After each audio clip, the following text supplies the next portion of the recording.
Salve galera da Nona Arte, espero que esteja tudo bem com vocês. Hoje, no primeiro podcast da Prefácio, nós vamos falar sobre história em quadrinhos, as HQs, ou para quem já tem um pouco de bagagem, os gibis. Eu sou a Márcia Cavalcante, sou diretora da Prefácio Consultoria Literária, mestre em Educação e professora. Estou recebendo aqui no nosso estúdio, nossa querida Fortaleza, o André Alves. Oi galera! André é nosso colaborador da Prefácio, estudante de Biologia e colecionador de HQ. Hoje nós vamos falar então sobre esse rico universo das HQs, como o nosso convidado teve contato com o gibi, falar um pouco da sua coleção. André tem mais de 4.000 títulos, ele vai nos dar dicas de conservação, curadoria, vamos apresentar alguns nomes importantes do universo da HQ, como roteiristas, quadrinistas, editoras e também, não podia faltar, um top 5 de HQs. O podcast Prefácio é uma produção da Prefácio Consultoria Literária, conta com o apoio da Secretaria Estadual da Cultura do Governo do Estado do Rio Grande do Sul, através do FAQ Digital, em parceria com a Fevale.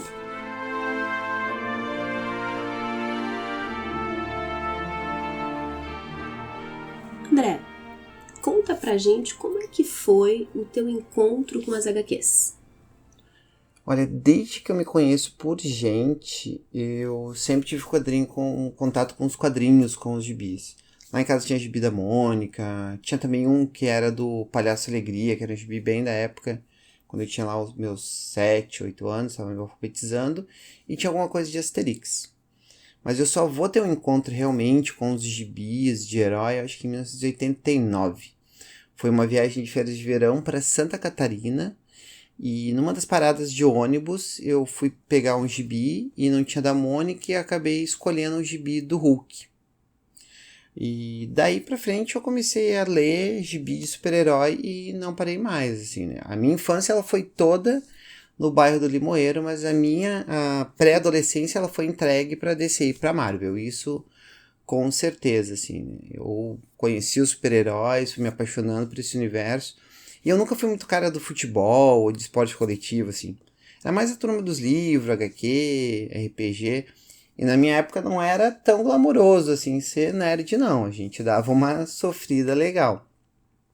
Mas quanto mais a gente sofria, mais a gente lia e mais a gente conhecia outros universos.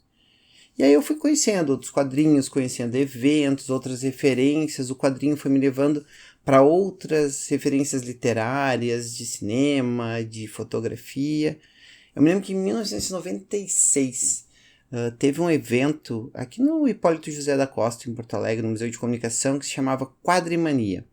E foi uma semana, se eu não me engano, e eu e um amigo meu, Vinícius, e o irmão dele, o Gabriel, né, que somos grandes amigos, parceiros de quadrinho, nós faltamos uma semana de aula inteira, assim. E a gente ia pro evento da hora que abria, das 9 da manhã, e ficava até as 8 da noite, vendo palestra, conhecendo banca de gibi, loja especializada. E eu me lembro que, coincidentemente, ou ironicamente, na verdade, né, a gente bombou quase em educação artística, porque a gente perdeu as provas, trabalho, e a professora ainda deu um fumo na gente, falando, pô, vocês podiam ter falado que eu ia para esse evento, e aí fazia um trabalho sobre isso, né.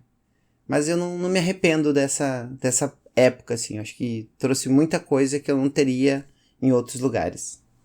André, hoje tu tem aí uma coleção de 4.000 exemplares. A gente tá aqui na Fortaleza, rodeado de histórias. Como é que essa tua história começou? Então, como eu falei, foi ali naquele primeiro exemplar do Hulk que eu comprei, naquela viagem que não tinha um gibi da Mônica. E aí é um formato muito gostoso de carregar. Ele é pequenininho e ele é em conta. Na época eu pagava R$1,45 no gibi de 100 páginas.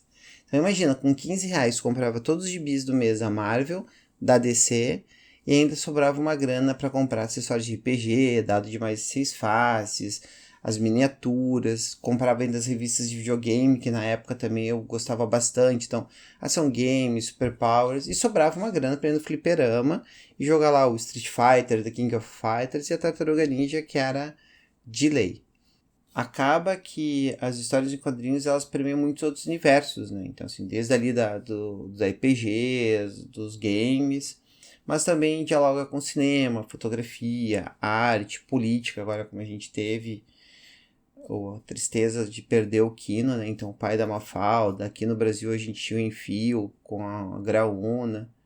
Isso é um recorte da história que a gente está vivendo, né? Nos quadrinhos tu tem lá os comerciais da época, o que aparecia na revista daquela época que tinha um recorte político, geográfico mesmo, de países que deixaram de existir ou que tinham seus conflitos políticos. E tu guarda isso porque tu tem uma relação afetiva com isso e acaba sendo como tu preservar uma parte da história da tua vida, assim. E aí que o Celso entrou? Pois é, então, teve essa história, porque eu só lia gibi da Marvel e da DC, e como tu segue lendo quadrinhos, tu vai encontrar outras coisas pelo teu caminho. E o Celso da Rarities foi um cara que foi muito importante nesse meu salto de qualidade das revistas, né? Eu me lembro que na época eu estava procurando o número 5 do formatinho do Batman, segunda série da Abril. Se não me engano, tinha o Batman na capa com uma tocha, umas facas vindo na direção dele. E eu me lembro que era super importante aquela revista, porque ela era escrita pelo Frank Miller e desenhada pelo Mazzucchelli. E aí na real, até hoje eu não tenho essa revista, eu sigo procurando ela. Se alguém tiver, entre em contato aí com a Prefácio, que eu tenho o maior interesse. É o número 5 da série 2 da Abril, ano 1. E eu acabei procurando lá esse sebo, que eu acabei conhecendo nesse evento de quadrinhos. Eu peguei um folderzinho e era um paraíso, assim, a loja do Celso. Se eu não me engano, era ali onde é a Galeria do Rosário, onde é bem perto daquele esqueletão aqui no centro. Ele não tá mais lá. Eu sei que tá no centro, só dá uma gugada que tu vai achar a loja dele e continua linda. E aí tu entra na loja, te apaixona pelas coisas e o Celso é um cara que ele vai te levando, né? Ele vai conversando e vai te puxando. E ele viu que eu só lia Marvel e ele falou, não, cara, tu não pode ficar só nas histórias em quadrinhos de super-herói. Tem mais coisa pra te ver. E eu já tinha comprado ali, não tinha achado a revista, mas tinha comprado alguma coisa que eu não tinha do Wolverine, do Homem-Aranha. E ele me deu uma graphic novel que mudou a minha vida, assim. E foi o Edifício do Will Eisner, né? E na hora, assim, que eu terminei de ler, que eu cheguei em casa, abriu um universo, uma porta para uma outra dimensão que eu não podia imaginar que existia no mundo dos quadrinhos, assim. E dali em diante foi paulada em cima de paulada, né? Eu voltava lá, ele me vendeu A Piada Mortal, do Alan Moore, um conto de Batman, O Xamã, me vendeu o Messias, A Queda do Demolidor. E aí eu comecei a ler mais, e não só em quadrinhos, assim. Eu me lembro que eu acabava buscando referências de outras coisas nos quadrinhos. Sim, tu me contou, por exemplo, que descobriu Shakespeare através do Batman. Que história é essa? Então, tinha um seriado do Batman com a Dan West que passava, acho que era no SBT. E eu me lembro que eles sempre que iam pra Batcaverna, eles levantavam um busto e apertavam o pescoço. E depois de muito tempo eu fui ver, muito tempo não, né? Mas depois de um tempo eu me liguei que aquele busto era o busto do Shakespeare. E aí eu vou pra biblioteca e vejo, o que esse cara escreveu, né? E aí, eu acho que com 12 anos, eu leio pela primeira vez o Hamlet. Não entendi nada. Mas ali, tá lá guardado. Então, assim, os quadrinhos, eles acabam te levando para outros universos de leitura e de arte. Então, tu vê que eu tive que descobrir que uma escultura de um escritor em inglês estava dentro de um seriado que eu assistia. Então, assim, eu conheci outros vilões e outras histórias a partir desses vilões. Então, tu tem o Chapeleiro Louco do Batman, que faz o paralelo com a Alice. Tu tem o Coringa, que é a questão do palhaço, do palliate, toda aquela coisa do palhaço triste italiano. O Charada, que são questões das charadas que tu tem que adivinhar. Então, foi bem legal essa caminhada que eu tive junto à leitura e à literatura nos quadrinhos. Que depois acabou virando a tua profissão, fazendo parte da tua vida. Então, acabei trabalhando com isso mais pra frente, né? Eu gostava muito das histórias em quadrinhos e teve só um evento aqui em Porto Alegre, que foi o Quadrimania, que foi o maior evento de quadrinhos que a gente teve, que foi esse que eu gazeei um monte de aula. E aí, anos depois, eu vou trabalhar na Feira do Livro de Porto Alegre. E aí acabo que com a Sônia Zanqueta, na área infantil, a gente tinha diversas atividades e não tinha nada de quadrinhos.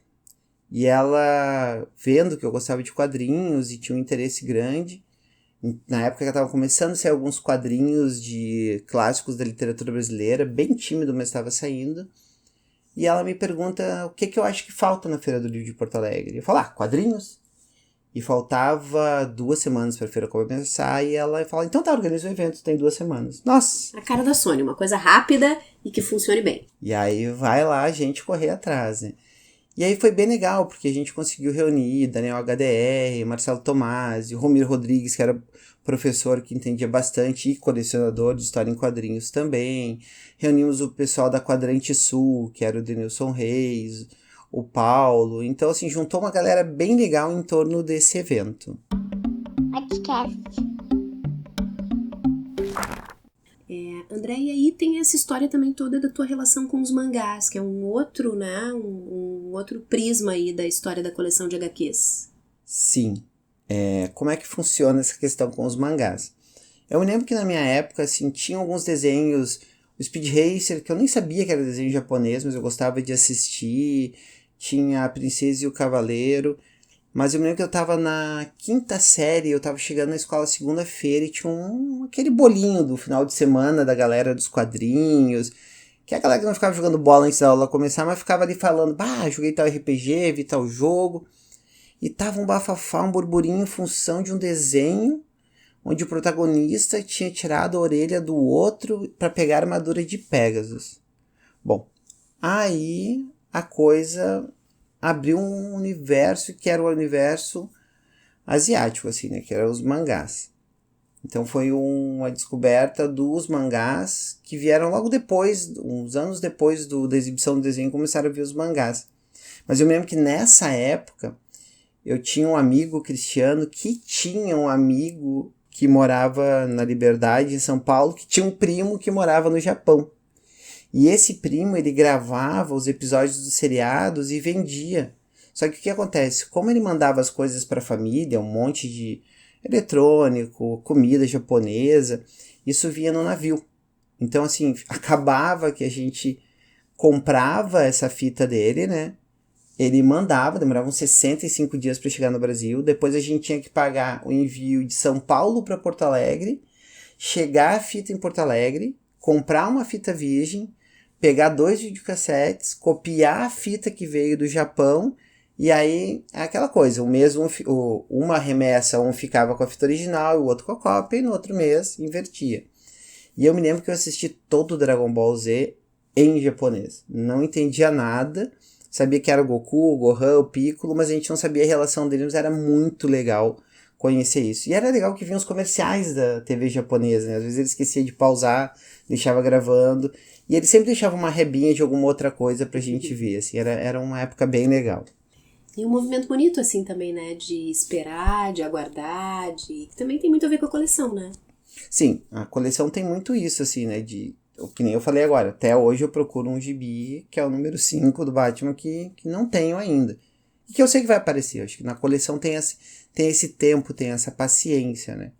Já saiu encadernado até depois desse, eu comprei o encadernado, mas tem aquela coisa de colecionador, de tu ver todos os números completos, estarem organizados, de tu fazer um cuidado maior com esses gibis, botar na ordem. É coisa que tu vai pegando com o tempo de manuseio dos gibis, né?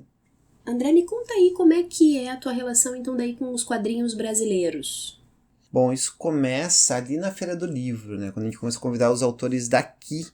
Eu tive contato com o Vila Chan na época, que ele estava vindo pela escala educacional, e a gente conseguiu trazer o Marcati também, que veio lançar a Relíquia do Essa de Queiroz. Então, o que acontece? Já tinha um movimento de produção de quadrinho nacional, ainda por editora, que isso mudou muito depois. E aí eu comecei a acompanhar essa cena.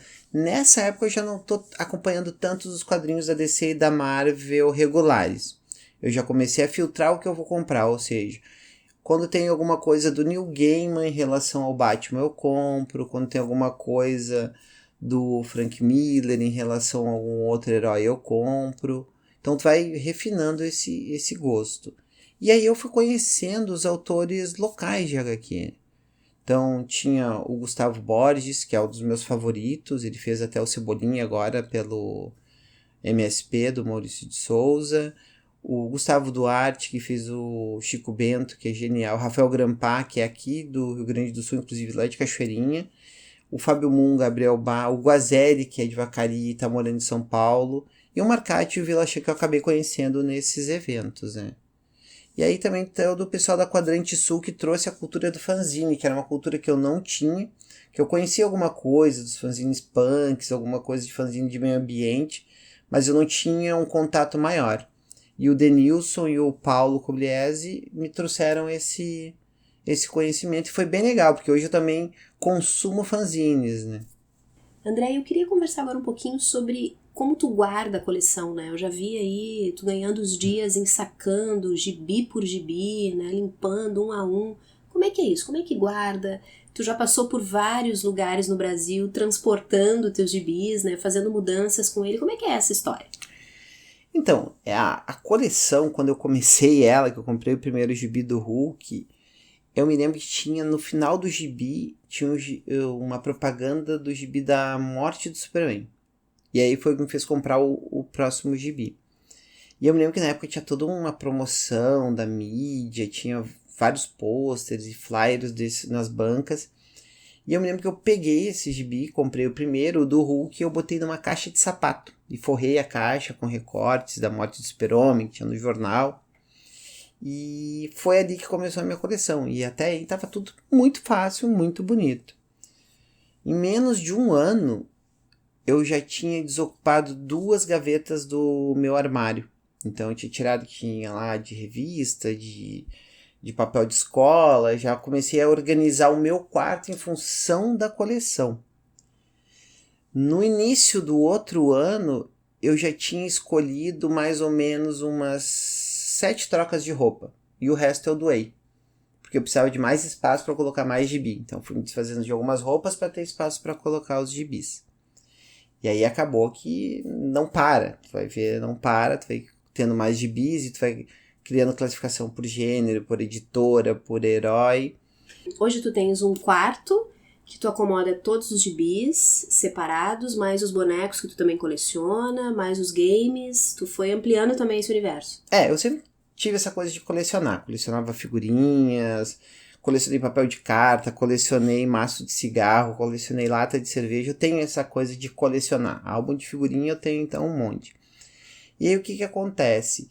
Essa coleção, quando ela foi crescendo e foi tomando um corpo muito grande, eu comecei a ter alguns problemas para armazenar ela. Porque hoje tu vê é um cômodo inteiro. E o que acontece? Quando eu saí da casa da minha mãe a primeira vez, eu não saí para uma casa, para morar, para ter um cômodo. Eu fui morar junto com uma galera, então eu já não levei os gibis. Só que eu tinha que tirar de dentro da casa da minha mãe, porque sabe como é que é, né? Ou vai para uma escola virar recorte, ou acaba na lata do lixo. E aí eu me lembro que eu mandei para casa da mãe de um amigo meu que também colecionava. E ele já tinha saído de casa, tinha casado, e então o quarto dele ficou só para estocar gibi. E eu pedi para ele um espaço, lá a gente colocou a coleção separada. E eu me lembro que nessa época eu já tinha, eu acho que davam umas 20 caixas de gibi. E ele devia ter mais umas 30, e aí a gente colocou lá e teve uma infiltração. E aí pegou pro lado do quarto, e eu me lembro que ela ligou, na época, pro meu trabalho, não tinha celular, falando, olha, tem que vir aqui que teve uma infiltração e os gibis de vocês molharam. Eu disse, molharam quantos? Ela disse, olha, eu joguei fora mais ou menos uma caixa de fogão. Bom, na hora eu disse, acabou, né? Uma caixa de fogão gigante. Uma caixa de fogão é muita coisa. E aí eu cheguei, saí do trabalho, fui direto pra casa dela e cheguei lá e tava tudo perdido. Não tinha nem como xingar, não tinha nem o que fazer. Mas eu perdi mais ou menos metade da coleção. E aí voltei a procurar o que eu já tinha comprado, todo esse movimento de novo. E aí eu começo a me mudar efetivamente com a minha coleção. Eu disse, bom, se não tiver comigo, não tá com ninguém, entendeu? E aí eu me mudo, vou levando essa coleção comigo, moro em São Paulo, moro em Minas e moro no Rio. E a última vez que eu me mudei, que eu fui transferido do Rio de Janeiro para Porto Alegre, eu lembro que na época eu contava a minha coleção por caixas, 20 caixas, 30 caixas. Quando eu fui na transportadora, que o cara foi lá fazer a contagem, ele ligou para o supervisor e falou, aqui não dá para fazer mais por contagem, é por peso. E eu me lembro até hoje, ele falou, tu tem 445 quilos de livros, revistas e histórias em quadrinhos. E foi o que veio para o Rio Grande do Sul. E aí tu tem que ter um cuidado com isso, né? Depois da inundação, o grande vilão dos quadrinhos são as traças. Então, assim, traça pra mim é um negócio que eu morro do coração. Mas aí tu vai descobrindo, tu vai vendo que tem um saquinho próprio pra botar revista, tem algumas coisas que tu pode usar pra conservar, que é louro, cravo, que espantam as traças. Tem até alguns produtos químicos que tu pode usar, um spray que tu coloca e protege as revistas. Mas, assim, tu vai guardando elas com um cuidado maior. Então, assim, volta e meia tu acaba mexendo e manuseando na coleção para ver em que estado elas estão e também porque é gostoso esse movimento, né? De tu abrir teus gibis, dar uma olhada, é aquilo de olhar aquela propaganda da época. Teve vezes de eu encontrar bilhetes que eu tinha feito, anotações dentro de gibi. Já encontrei bilhete dedicatória para pessoas dentro de gibis que eu comprei em sebo. Uma época até eu tinha vontade de ir atrás dos donos das dedicatórias, tentar achar pelo Facebook, às vezes tá lá o nome da pessoa completo, mas nunca dei continuidade nisso, assim. Mas eu gosto muito dessa parte de cuidar das revistas, restaurar. Às vezes tu tem que restaurar também. Tem gibis ali que eu tenho, que é do Ken Parker, que não tem mais. E eu comprei 3 repetidos, porque um não tinha algumas páginas no meio, outra capa de trás estava rasgada, a capa da frente estava com medo de traço. Com 3 gibis diferentes tu monta um. Tu acaba também tendo essa manha de restaurar os quadrinhos. Vai começar. André, tu falaste que vocês, quando crianças, lá no início do teu amor pelos HQs, vocês eram meio zoados, enfim, não eram tão bem vistos assim, né? Hoje mudou de figura. Tá super em alta, né? O consumo de séries, todo esse universo ligado à cultura pop, mangá, anime, cinema. Me fala sobre isso. Então, mudou pra caramba, né? Na nossa época era bem complicado curtir essas coisas. Hoje tem todo um hype em cima desse universo, né? Dos mangás, dos animes. Se tu for ver as próprias séries, tem toda uma linguagem que flertam com todo esse universo. For ver Stranger Things, as próprias séries da Marvel, os filmes da Marvel, né? Tem todo um universo bilionário em cima dessa indústria.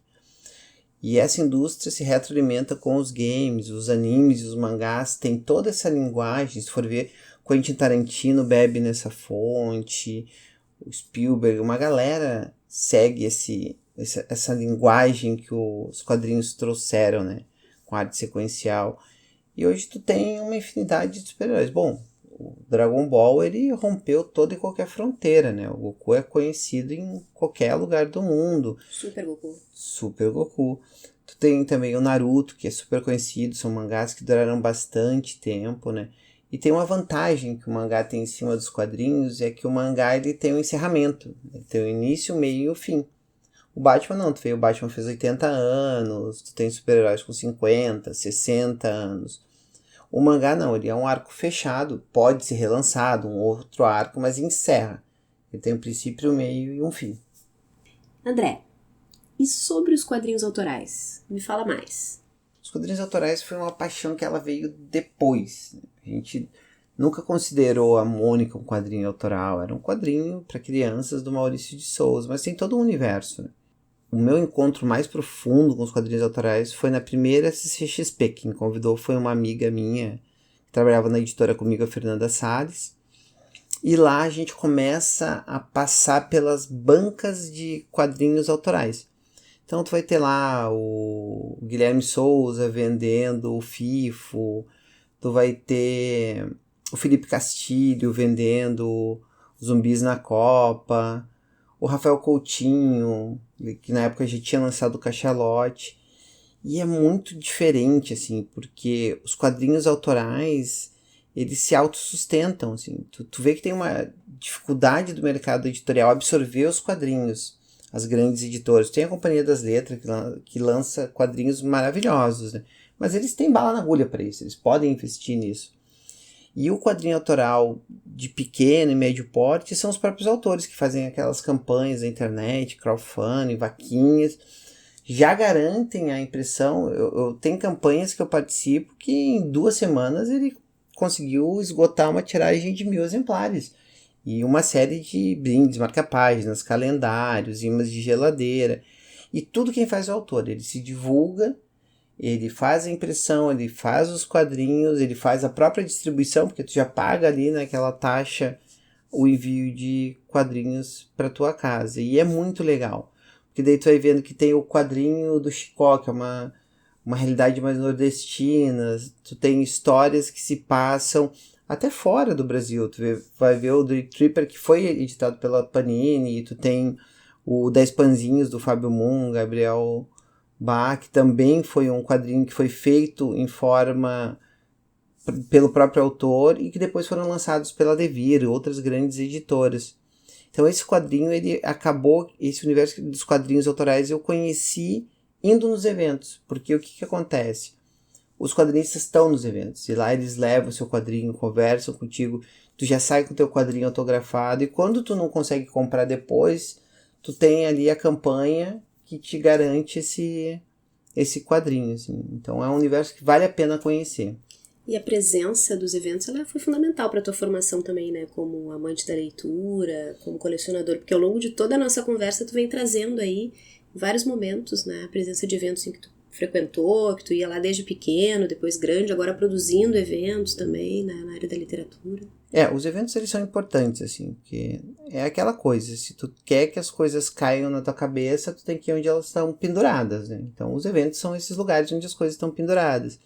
Então, teve evento que tu viu um ilustrador encontrando um roteirista e ali já surgiu uma história em quadrinhos. Bom, em mesa de bar, o que já vi nascer de livro e de quadrinhos não tá no gibi, com o perdão do trocadilho. Mas é isso, assim, as pessoas precisam se encontrar. E a gente tá vivendo uma época que a gente não tá mais se encontrando, né? Mas tá se dando jeito, porque o que acontece? Os quadrinistas e os roteiristas, eles trabalham à distância. Então, tu tem aqui o cara que é quadrinista em Belo Horizonte, que fecha uma revista com a DC aqui nos Estados Unidos.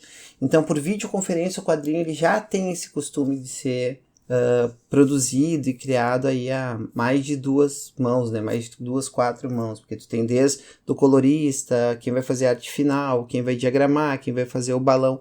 E é uma indústria que envolve muita gente, assim, é uma indústria muito rica. E hoje ela movimenta muito dinheiro, né? E aí os quadrinhos autorais, eles são outsiders a esse movimento. Eles mesmos se mantêm. Mas se for ver, são quadrinistas que fazem os seus quadrinhos e acabam sendo absorvidos por esse mercado internacional e muito do mercado nacional agora. André, tu nunca pensou em fazer uma HQ? Ter o teu gibizinho próprio?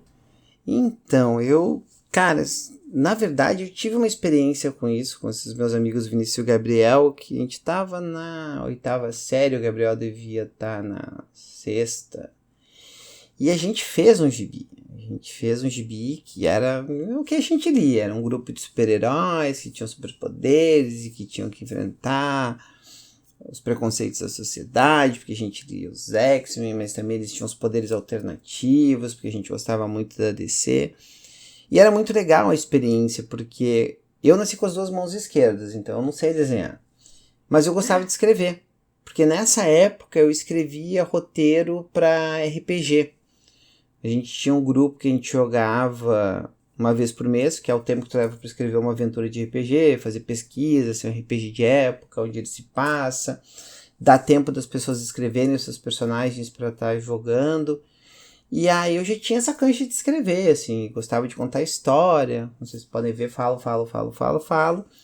E aí eu comecei a escrever os roteiros e os guris desenhavam, e a gente ia tendo umas ideias juntos, eles davam, não, escreve isso, então criava personagens juntos. Então a gente chegou a fazer, mas nunca saiu da garagem, assim como a nossa banda, assim como um monte de projetos que a gente teve, que ficaram com a nossa adolescência, assim, mas eu sempre tive vontade de escrever. Quem sabe um dia eu não começo. Escuta só. Queria que tu falasse um pouco dessa tua atenção que tu tem, né, assim, na formação dos teus filhos como leitores. E também como que tu transfere, né, como que tu semeia esse amor pela coleção, pelos gibis com eles. Isso é muito louco, porque eu nunca fui estimulado a ler em casa. Eu me lembro de que em casa tinham muitos livros, que era uma coisa, minha mãe é professora e meu pai era metalúrgico, ele lia muito Marx, enfim, todos os teóricos de esquerda. E tinham muitos livros em casa, tanto os dele quanto os dela. E eu me lembro que, assim, para sentar no sofá, tinha que tirar um livro que ela ganhava de análise, ou tinha um livro que ela trazia da escola. E foi natural, assim, tu acabava tendo que tirar para sentar, tu olhava, né? Tu não tira um negócio do teu caminho e larga em qualquer lugar sem saber o que é. E aí eu tinha esse contato e acabei tendo interesse na leitura, foi despertando naturalmente, e depois de ler os quadrinhos, né, para isso na questão dos livros. E tive épocas da minha vida também que comecei a sair, dançar, enfim, que eu parei de ler um pouco. E depois isso volta, assim, eu acho que tem uma fase que a gente se distancia um pouco dos livros e vai viver mais do que ler. E aí eu volto para esse universo depois com muito mais força, né? E o que acontece? Isso transborda, isso acaba que eu me apaixono de tal forma por isso e que isso faz parte da minha vida. E os meus filhos, hoje, eles esbarram em bonecos, videogames, histórias em quadrinhos. Em todo esse universo tá em torno deles, né? Eles sabem quem é o Goku, sabem quem são os super-heróis, sabem que a gente vai no cinema para ver uns super-heróis, a gente conversa sobre isso. E cada um deles vai se apaixonando da maneira dele. O Santiago, ele é mais ligado aos videogames. Ele quer saber de jogar, ele gosta de jogar. Eu acho isso muito legal. Ele entende das séries, quando começa, quando termina. Eu já tenho a Thaís, que é a mais velha, que ela gosta mais de literatura. E tem uma paixão por mangá e flerta com o videogame, mas com jogos The Last of Us, jogos que tem uma pegada mais emocional. Tem o José, que ele é apaixonado por boneco, enfim, ele tem os bonecos, ele tem as roupas das franquias de super-herói, tem do chinelo, cueca, camiseta, é de super-herói. E tem a Clarice, que tu conhece bem, que ela tem uma coisa muito especial, que é com um personagem que pra mim eu acho que é um dos mais importantes na minha vida, que é o Goku.